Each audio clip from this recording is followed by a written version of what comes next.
मैं खुद बैंक में काम कर ही रहा हूँ, पब्लिक सेक्टर बैंक में, and I join as a assistant manager. में से कईयों का आईबीपीएस पीओ, एसबीआई पीओ हुआ, कईयों का एसएससी सीजीएल हुआ, बहुतों का नहीं भी हुआ।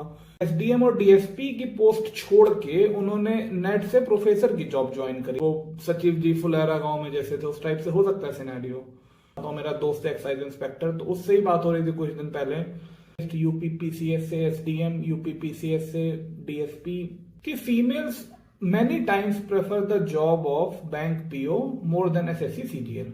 ऐसा बोलते हैं कि यूरोप के एक देश जितना पॉपुलेशन और एरिया को आप कंट्रोल कर सकते हैं as a district collector at the age of 23-24। So ये बहुत बड़ा लर्निंग है, बहुत बड़ा रिस्पॉन्सिबिलिटी है। मतलब ये पैसे तो नहीं खरीद सकते आप, ये चीज बहुत मुश्किल है। Hello, this is Amandeep Singh. I am working as an officer in a public sector bank. I have qualified few government job examinations like IBPS CWE PO, IBPS CWE IT officer, IBPS CWE clerk, and SSC CGL pre-examination. I have worked in Career Launcher also as a faculty for banking and SSC aspirants. So I have both the experiences as a candidate how to crack the competitive examination, and as a faculty how to make students aware about the approach for cracking competitive examinations. Thank you. तो ये topic आजकल लोग बहुत search करते हैं और उनको बहुत क्यूरियोसिटी रहती है कि is it worth preparing for government job? Is government job good? Is government job bad? What are the pros and cons of government job? So इस वीडियो का पर्पस मेरा सिर्फ इतना है to guide aspirants who are seeking job based on my understanding with whatsoever experience I am having myself preparing for government job, या मैंने जितनों को guide किया या जितनों के एक्सपीरियंसेस मैंने समझे अपने फ्रेंड्स के, रिलेटिव्स के, या इंटरनेट से, कोरा से, जो भी मेरा अंडरस्टैंडिंग बना। क्योंकि मैं खुद भी इस प्रोसेस में कई साल रहा और मेरे कई दोस्त हैं इन गवर्नमेंट जॉब्स में, तो I think I have a quite good understanding on this topic and I have almost a holistic understanding of this. इन सब के एक्सपीरियंसेस का जो निचोड़ मेरी अंडरस्टैंडिंग है उसके बेसिस पे हम डिस्कस करते हैं कि गवर्नमेंट जॉब के प्रोज एंड कॉन्स क्या हैं। देखो, हर चीज के प्रोज एंड कॉन्स हैं। कॉइन्स की, किसी भी कॉइन की हमेशा दो साइड होती है, एक तरफा तो कोई चीज है नहीं।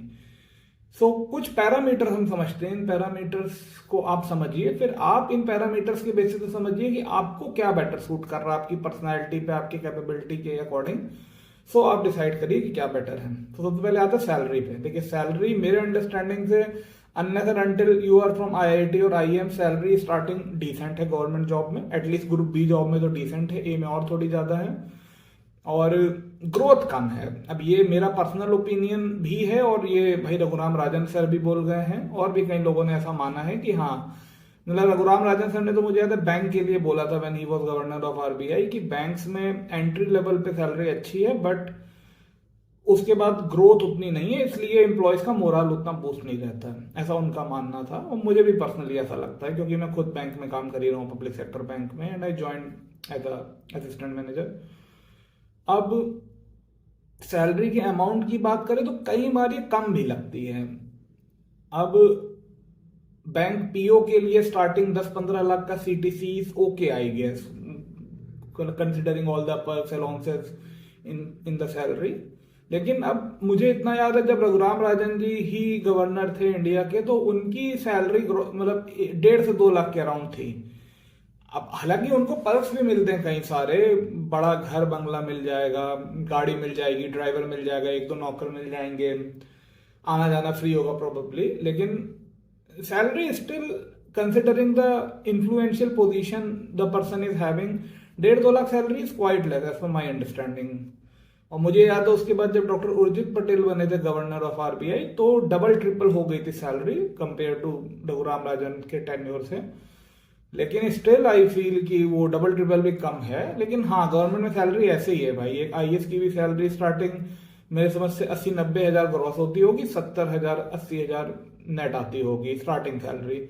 बट ऐसे कई लोग हैं जो 50 लाख 1 करोड़ की सैलरी सालाना छोड़ के भी ये ज्वाइन करते हैं। पर्क्स आप दे रहे हैं, बेनिफिट दे रहे हैं, but still I think salary बढ़ानी चाहिए भाई। आईएएस की सैलरी मुझे याद है जितना मैंने हिस्ट्री में पढ़ा था, मॉडर्न इंडियन हिस्ट्री में, कि एक टाइम पे आईएएस की सैलरी जो इंडिया में उस समय आईसीएस होते थे, इंडियन सिविल सर्विसेज, उनकी सैलरी वर्ल्ड की सबसे हाईएस्ट सैलरी होती थी। तो सैलरी बढ़ाने से मतलब मेरे समझ से ज़्यादा होनी चाहिए। और इसी तरह ब्यूरोक्रेट्स का भी आपने डिस्कस कर ही लिया कि सैलरी, ग्रॉस सैलरी का फिगर तो उतना डिसेंट, मतलब डिसेंट है लेकिन ना उतना भी मतलब चार्मिंग नहीं है जो जितना कंपटीशन है उसके लिए, और जो जितना उसके लिए लोग डेस्परेट हैं। और इसके बाद वर्क लाइफ बैलेंस पे आते हैं। देखिए, work life balance most of the organisations में अच्छी है। मतलब एसएससी सीजीएल में मैं आपको बताता हूँ, मेरा दोस्त है एक्साइज इंस्पेक्टर, तो उससे ही बात हो रही थी कुछ दिन पहले। सो वो बता रहा था कि एनआईटीज के तो कई बच्चे ज्वाइन करते ही हैं जिन्होंने एनआईटीज से इंजीनियरिंग करी, which are quite decent engineering colleges in India. 2-4 तो कह रहे आईआईटी के भी हर साल आते हैं। तो आई वॉज क्वाइट सरप्राइज्ड, भाई मेरे बैंक में as an IT officer IIT से एमटेक हैं कुछ लोग, एनआईटी से बीटेक हैं कुछ लोग, आईआईटी से बीटेक आई थिंक, मतलब मैं नहीं जानता किसी को पर्सनली, बट आईआईटी से BTech is the top notch graduation degree in India as per my understanding. आप भाई एम्स से एमबीबीएस भी बोल सकते हैं, हंसराज कॉलेज से बीकॉम भी बोल सकते हैं, बट आईआईटी से बीटेक मैं मानता हूँ टॉप या टॉप 3 डिग्री, ग्रेजुएशन डिग्री में है इंडिया के। तो उसका ऐसा कहना था कि देखो work life balance SSC CGL में काफी बेटर है in most of the post, सब में नहीं बोलेंगे, किसी किसी जॉब में नहीं भी है, लेकिन हाँ most of the government organisations में ओके है। किसी किसी में based on the department, immediate senior, आपका प्रोजेक्ट, इस पे भी डिपेंड करेगा। अब जैसे इन जनरल बैंक बीओ की जॉब में भाई लोग बोलते हैं नहीं है अच्छा वर्क लाइफ बैलेंस। अब अगला पॉइंट आपका डिस्कस कर सकते हैं जॉब सिक्योरिटी। देखो जॉब सिक्योरिटी है, अगर प्राइवेटाइज होते भी ऑर्गेनाइजेशंस, जैसे मेरा बैंक भी प्राइवेटाइज हो सकता है which is as of now public sector bank, तो भी मैंने जितना सुना है कि जैसे हमारा payroll as a public sector bank हमने ज्वाइन किया था, तो हमारे पेरोल पे मतलब शायद डिफरेंस ना है, आई एम नॉट श्योर। मतलब एज अ बैंक में हमारे कहते हैं कि we should learn from the privatisation process of BSNL and other organizations, Air India. I have not studied that. मेरा मानना है कि मोस्टली जॉब सिक्योरिटी है। अब आप मतलब मेरा तो पब्लिक सेक्टर बैंक है, अब कोर गवर्नमेंट जॉब में तो मुझे लगता है कि हमसे भी बहुत ज्यादा जॉब सिक्योरिटी है। आप अशोक खेमका जी को देख लीजिए, सीनियर आईएएस हैं government. I don't know whatsoever reason is behind it, but transfer कर रहे हैं बहुत फ्रीक्वेंटली, जॉब से नहीं निकाल सकते आप उनको। अगला पॉइंट डिस्कस कर लेते हैं पावर। देखिए जो पावर कुछ गवर्नमेंट जॉब्स में है, सब में तो नहीं है, लेकिन जिन गवर्नमेंट जॉब्स में पावर है उसके कंपैरिजन में पावर तो आपको और किसी प्राइवेट जॉब में नहीं मिलेगा मेरे अकॉर्डिंग। मतलब जो पावर डीएम का है, डिस्ट्रिक्ट कलेक्टर का है, एसपी का है, एसएसपी का है, वो पावर ऑथोरिटी तो प्राइवेट जॉब में मुश्किल ही है। भाई ऐसा बोलते हैं कि यूरोप के एक देश जितना पॉपुलेशन और एरिया को आप कंट्रोल कर सकते हैं as a district collector at the age of 23-24। So ये बहुत बड़ा लर्निंग है, बहुत बड़ा रिस्पॉन्सिबिलिटी है। मतलब ये पैसे से नहीं खरीद सकते आप, ये चीज बहुत मुश्किल है कि आप 25 साल की उम्र में, 21-22 में यूपीएससी क्रैक करने के बाद 24-25 की उम्र में आप एक डिस्ट्रिक्ट संभाल रहे हैं, which is as good as a country of Europe. इसके बाद जॉब सेटिस्फैक्शन। देखिए job satisfaction is there, I guess आपको एक सेंस ऑफ एकम्प्लिशमेंट लगेगा। मतलब मैं कई दोस्तों के साथ ऐसा होता है, कई जगह मैंने पढ़ा भी है कि आप एक कोड बना रहे हैं जो यूएस का एक मॉल में यूज हो रहा है, बिलिंग सॉफ्टवेयर है, या आप कुछ ऐसी चीज बना रहे हैं जो मान लीजिए यूरोप में कोई सॉफ्टवेयर उससे चल रहा है, कुछ चल रहा है। तो कई लोगों को नहीं आता उसमें जॉब सेटिस्फेक्शन। अब आप डीएम है, डीएम तो चलिए ज्यादा बड़ी चीज है, मान लीजिए उससे छोटी भी कोई चीज ले लें, आप मान लीजिए सीबीआई में इंस्पेक्टर हैं, नारकोटिक्स में इंस्पेक्टर हैं, आप रेड कर रहे हैं, गलत आदमी को पकड़ ले रहे हैं, किसी नीडी आदमी की हेल्प कर पा रहे हैं। So it gives a sense of accomplishment and sense of content and happiness. So ये है मोस्टली। उसके अलावा देखते हैं रिमोट रूरल पोस्टिंग। देखो रिमोट रूरल एरियाज पोस्टिंग कुछ गवर्नमेंट जॉब्स में तो है, ये डिपेंड करेगा, आपको चूज करना पड़ेगा। जैसे अब मैं एसएससी सीजीएल से मिनिस्ट्री ऑफ एक्सटर्नल अफेयर्स में है, सेंट्रल सेक्रेटेरिएट सर्विसेज में है, या यूपीएससी से इंडियन फॉरेन सर्विसेज में, तो इसमें नहीं है रूरल पोस्टिंग, नहीं है ऐसा विलेज एरिया में पोस्टिंग। मेरी जॉब जैसे है बैंक आईटी ऑफिसर, आप अगर है पब्लिक सेक्टर बैंक में, नहीं है रूरल पोस्टिंग। अब आप तहसीलदार की पोस्ट ज्वाइन कर रहे हैं, लेखपाल की पोस्ट ज्वाइन कर रहे हैं, तो डेफिनेटली होगी रूरल पोस्टिंग। वो सचिव जी फुलेरा गांव में जैसे थे उस टाइप से हो सकता है scenario. So there are positions जिसमें रूरल पोस्टिंग रिमोट पोस्टिंग है, देयर आर पोजीशन जिसमें नहीं है। ट्रांसफरेबिलिटी, देखो ट्रांसफरेबिलिटी भी डिपेंड करता है, वही बात है जैसे अब आप ministry of external affairs CSS से एसएससी सीजीएल से सेलेक्ट हो रहे हैं तो दिल्ली में पोस्टिंग है। अब एसएससी सीजीएल से मैं कई ऐसे दोस्तों को जानता हूँ, कई लोगों को जानता हूँ कि जो इनकम टैक्स ज्वाइन करे, बैंगलोर मिल गया उनको, सूरत मिल गया। मेरे कॉलेज का दोस्त है, फर्स्ट अटेम्प्ट में एसएससी सीजीएल से क्वालिफाई करके इनकम टैक्स इंस्पेक्टर सूरत में बना हुआ है, कोई बैंगलोर में बैठा हुआ है। अब ऐसा बताते हैं कि 2016 या 17 से ऐसा रूल आया है कि आप ट्रांसफर मतलब आपका जोन नहीं चेंज हो सकता। ये मेरा जो एक्साइज इंस्पेक्टर में कॉलेज फ्रेंड है पालघर मुंबई में, वो भी यही बोलता है कि जोन नहीं चेंज हो सकता, यूपी अब वो जा ही नहीं सकता है। सो ट्रांसफरेबिलिटी है, डिपेंड करता है कि आप भाई किस जॉब में हैं। अब मतलब आपको वो पोस्ट समझनी पड़ेगी। अब जैसे यूनियन बैंक है, पंजाब नेशनल बैंक है, स्टेट बैंक है, इनमें आपने ज्वाइन करा है तो पैन इंडिया पीओ की पोस्टिंग हो सकती है। अब कुछ ऐसी जॉब है कि जिनका हेडक्वार्टर एक ही जगह पे है, जैसे मान लो एसबीआई में आईटी ऑफिसर हो आप, तो मोस्टली आप बॉम्बे में पोस्टेड रहोगे। सो ट्रांसफरेबिलिटी है, वैसे आपको समझना पड़ेगा। अब इसमें कुछ अतरंगी मतलब कि जो सोसाइटियल नॉर्म से थोड़े से कॉन्ट्ररी हैं, ऐसे दो केसेस मतलब मुझे स्पेशली याद आते हैं। एक केस वो है जो मैंने न्यूज़पेपर में पढ़ा था, लेकिन मोस्टली आदमी जो नॉर्म फॉलो करता है वो ये नॉर्म्स नहीं है इन दोनों में।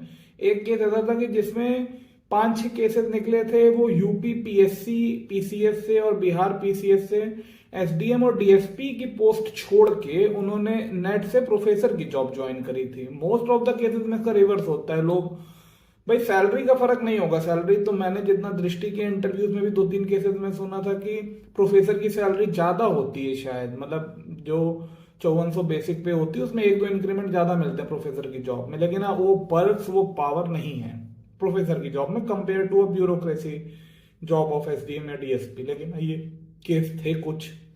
इसके अलावा एक मेरी दीदी जो एसबीआई में उनकी फ्रेंड थी, वो एसबीआई छोड़ के आरबीआई ग्रेड बी गई थी, मतलब she qualified RBI grade B while she was working in SBI. फिर while working in RBI grade B she qualified UPSC and got IRS, and then she joined IRS, quitting the job of RBI grade B, and later she was regretting कि RBI grade B was far better in her opinion from IRS job। अब मेरा ऐसा नहीं, मतलब मुझे personally, मैंने तो दोनों जॉब नहीं करी, ना IRS ना RBI ग्रेड बी, बट मेरा पर्सनल ऐसा ओपिनियन है कि RBI ग्रेड बी से ज्यादा बेटर मुझे IRS की जॉब लगती है based on my friends experiences. अब मेरे फ्रेंड्स मतलब IBPS PO, SBI PO, IBPS IT officer, SBI IT officer, SSC CGL, SSC CHSL, RRB NTPC, nuclear scientist, ISRO scientist, UPPCS से SDM, UPPCS से DSP, तहसीलदार, लेखपाल, मतलब इतने लोगों को तो मैं पर्सनली जानता हूँ, ठीक ठाक बातचीत है इनसे। कोई स्कूल फ्रेंड है, कोई कॉलेज फ्रेंड है, कोई कोचिंग पढ़ाते समय मिला। इसके अलावा based on my relatives experiences, relatives वैसे मोस्टली मेल रिलेटिव्स, मैं पंजाबी फैमिली से हूँ तो almost all of my male relatives are doing business. Female जो रिलेटिव्स हैं, बहनें हैं, वो एक SBI PO में है, कोई प्राइवेट जॉब में है, तो उनसे भी कुछ अंडरस्टैंडिंग मिलता है। Based on my career launcher students, उसमें से कईयों का IBPS PO, SBI PO हुआ, कईयों का SSC CGL हुआ, बहुतों का नहीं भी हुआ। कुछ उसमें से प्राइवेट जॉब को चले गए, कुछ उसमें से अपना बिजनेस देख रहे हैं।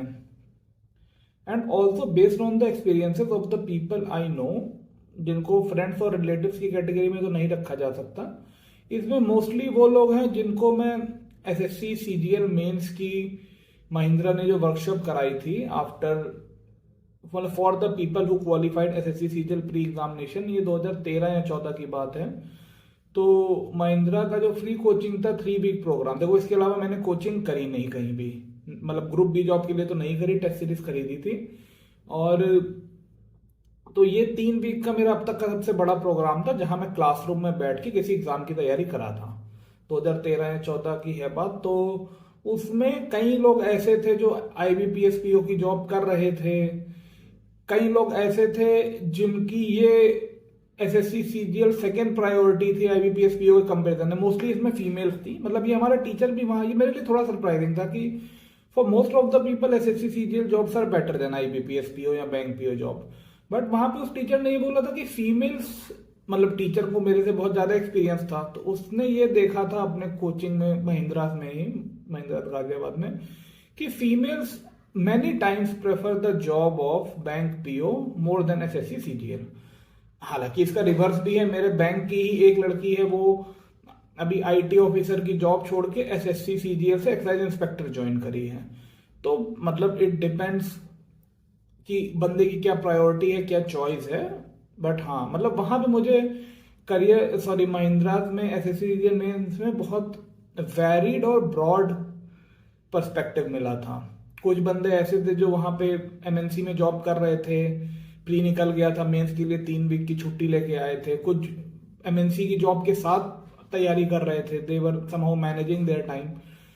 सो उनका एक्सपीरियंसेस है, और based on my knowledge based from Quora, internet, YouTube, newspaper. So I hope this video helps. Thank you. If you have come till this time stamp, it's great. So if you like my videos and want me to make more such videos, show your gesture of support by hitting on like, share and subscribe. And do let me know in the comment section that you want me to make our next video on which topic. And please give feedback about the videos in the comment section so that I can create more meaningful and better videos. So इससे मुझे पता लगेगा कि मुझे अपने video content में क्या add करना है, क्या माइनस करना है, क्या इम्प्रूव करना है। Thank you.